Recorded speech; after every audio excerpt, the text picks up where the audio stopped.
Fala meus amigos, saudações vascaínas, bem-vindos a mais um vídeo aqui no canal. Eu sou o Juninho, você está no canal Machão da Gama para a gente falar sobre o maior clube do mundo, o Clube de Regatas Vasco da Gama. Então se você, assim como eu, for torcedor do Vasco, deixa o like nesse vídeo agora.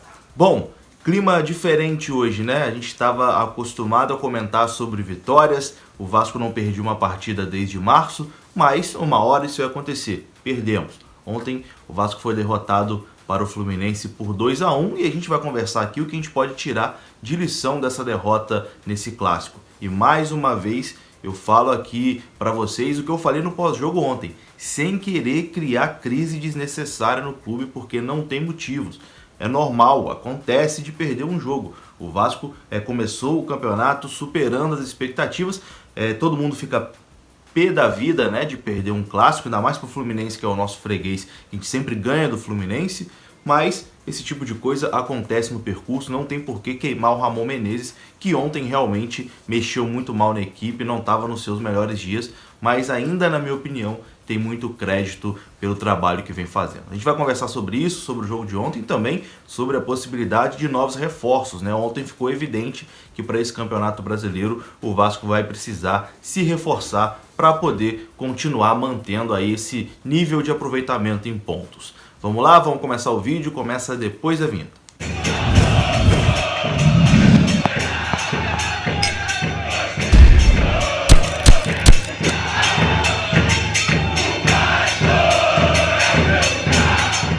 Então bora lá meus amigos, domingão com gostinho de ressaca após a derrota do Vasco no Clássico, mas como eu disse não é o fim do mundo. O Vasco vai terminar essa rodada ainda no G4, né? Fomos ultrapassados pelo São Paulo, porque o São Paulo venceu hoje de manhã o Corinthians, e a única equipe que ainda pode ultrapassar o Vasco no campeonato é o Santos, que enfrenta o Flamengo logo mais, e tomara que ultrapasse, né? Tomara que o Santos aí ganhe deles e ultrapasse a gente termina a rodada ainda no G4, porque as outras equipes que poderiam passar o Vasco nessa rodada, que é o Grêmio e o Atlético Mineiro, não vão jogar, tiveram jogos adiados por conta da final dos estaduais, o Grêmio jogando a final do Gauchão e o Atlético Mineiro jogando a final do Campeonato Mineiro. Então o Vasco permanecerá aí na frente de Grêmio e de Atlético Mineiro, agora com o mesmo número de rodadas, né? Porque o Vasco tinha aí um jogo a menos que Grêmio e Atlético Mineiro. Agora o Vasco ficará à frente de todo mundo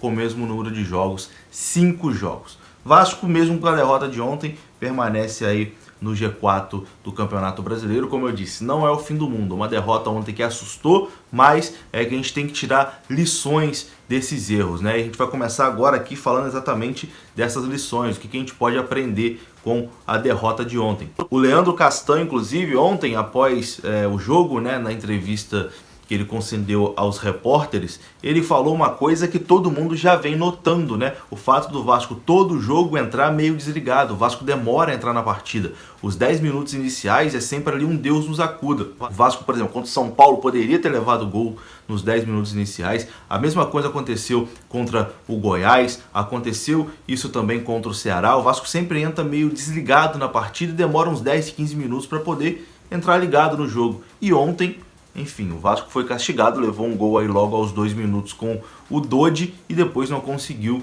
recuperar. E o Leandro Castan falou sobre isso, abre aspas para Leandro Castan. Acho que a nossa equipe entrou desligada e é algo que temos que conversar e melhorar. Temos de conversar mais, estamos entrando muito mal. Hoje o Fluminense saiu na frente e depois se retrancou. É isso, né? O Vasco vem entrando mal realmente. Depois ali, quando passa uns 10, 15 minutinhos, o Vasco entra de vez no jogo. Aconteceu isso também na partida contra o Fluminense. O Vasco ali depois dos 10, 15 minutos, o Vasco entrou de vez no jogo. Poderia ter empatado, teve uma chance ali com o Cano. Enfim, dessa vez o Vasco não aconteceu, né? Não conseguiu depois reverter o placar. Aliás, foi a primeira vez que o Vasco saiu atrás, né, nesse Campeonato Brasileiro e não conseguiu reverter o placar.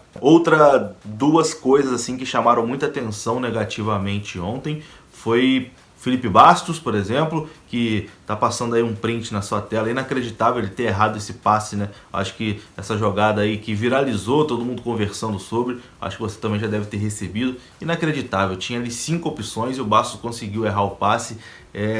Não dá, né? Não dá pro Felipe Bastos ser titular no Vasco e não dá para ele ser titular ainda de primeiro volante.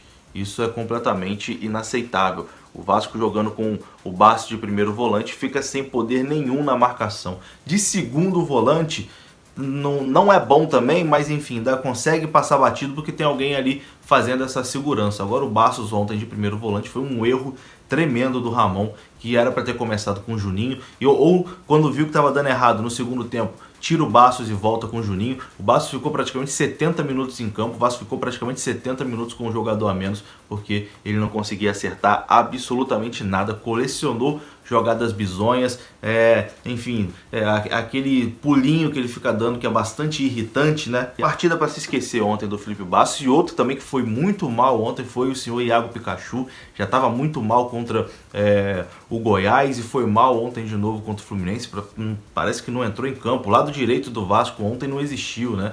Iago Pikachu muito mal, talvez tenha sido apressado esse retorno dele, né? Ele tá voltando de lesão, mas se for para jogar dessa forma é melhor colocar o Caio Tenório, né? Que, enfim, com todos os seus defeitos, pelo menos é mais participativo. Não dá. Bastos e Pikachu ontem foram muito mal. Eu acho que a principal lição que fica dessa derrota é de que o elenco do Vasco é muito curto. O Vasco até conseguiu montar um time competitivo ali, os 11.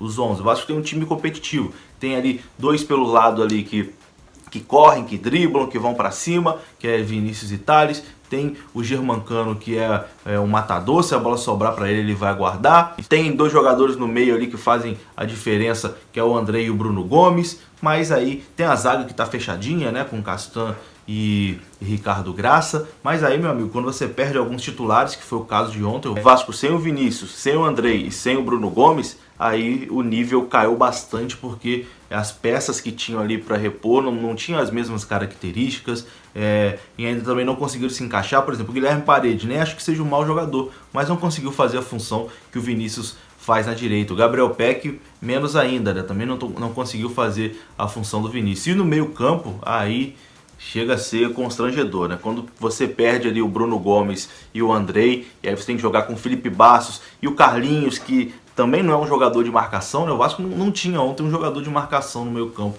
e aí a coisa ficou realmente muito complicada. Ou seja, tem que se reforçar, tem que trazer jogadores para o restante do Campeonato Brasileiro, tem que se movimentar no mercado. E isso a gente sempre falou aqui, o time tá legalzinho, tá ganhando jogos, mas tem que se reforçar, tem que trazer outros nomes, principalmente porque o campeonato esse ano vai ser muito maluco, né? A gente jogou domingo, já joga quarta, já joga domingo de novo, depois já joga quarta e já vai domingo, depois tem Copa do Brasil, tem Sul-Americana, o campeonato não para, é um jogo atrás do outro. Então o Vasco tem que se reforçar. Espero que esse alerta tenha sido ligado na diretoria, né?